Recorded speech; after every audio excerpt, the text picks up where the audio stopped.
Hey, my name is Donnie Griggs. I'm the lead pastor of One Harbor Church here in Morehead City, North Carolina.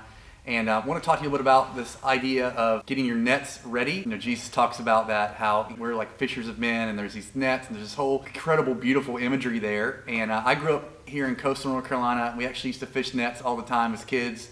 And so when I think about this, lots of stories and ideas come to mind, but I think particularly, I think about how if you don't do that stuff in the off season, if you're not getting your nets ready, if you're not repairing holes, if you're not doing all the things that need to be done in the off season, you're not ready for it when the fish turn on.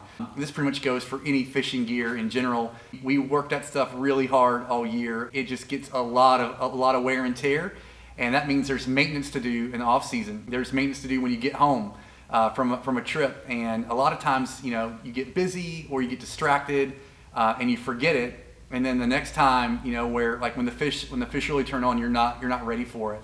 And I think there's a lot to that when we think about our lives, when we think about the stuff that's going on under the surface, the stuff that's going on in our character, and just in our relationship with Jesus. There's holes, there's things that we've just been avoiding and not working on. I think that those things, they cause all kinds of problems, but I think one of the things they do is that they keep you from being ready for opportunities where God wants to use you. When Jesus does that miracle and all those fish, they crowd into those nets and they can barely get them in the boat. I mean, really, it's a prophetic picture of what Jesus is going to do throughout the whole world. He's going to save all kinds of people. He's going to overwhelm the boats, if you will, with just incredible life. And he's going to show just his miraculous power.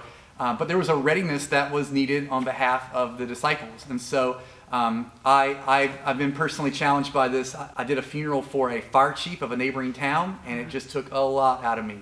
Emotionally, I was just totally spent. I just given myself to this for a week in preparation, and then we had the funeral, and then I had to go and speak at a seminary up there. And I was just in a bad mood. I didn't want to leave. I wanted to be home with my family. I was being extremely selfish. Not that it's wrong to be home with your family, but this was a great opportunity to go up and really help encourage a lot of pastors up in New England. I was throwing pity parties for myself. I was just doing all those things. I'm never getting on a plane again. I was choosing to be bitter and jaded instead of think about the opportunity that was coming. And so I get on this plane, this tiny little plane, to leave our area to fly to Atlanta, to get on another plane to go to Boston. I sit next to this young lady, and just the classic small talk, how you doing, which led to, God really just showing up on the plane. It was a small plane. She definitely cried loud enough for 2 hours for the entire plane to hear it. It was just amazing. Like, God just showed up. I'm getting all kinds of messages from her. This has been a week or so now since it happened, and she is like, she texted me last night. I'm in church, I'm listening to a sermon. She's like, God really did something in her life. The problem was I just wasn't ready for it. I really kicked myself after that event thinking, man, God had this whole thing set up, and I chose to be throwing a little pity party for myself instead of getting myself ready for what was coming. I almost missed something that was right there. And then, in talking with her, like she definitely already loved Jesus. It was evident, that she really loves Jesus, but man, her life is a mess. And that's really what happened on that plane. She just started realizing how much like she had given over to sin, and the reality was that all of her friends around her who really needed Jesus, whose hearts were breaking from giving themselves to all kinds of other things, she couldn't help them because of her own situation. And so I don't know if that's helpful, but I feel like those are situations all around us all the time, and we miss opportunities, or we're not as prepared as we could be.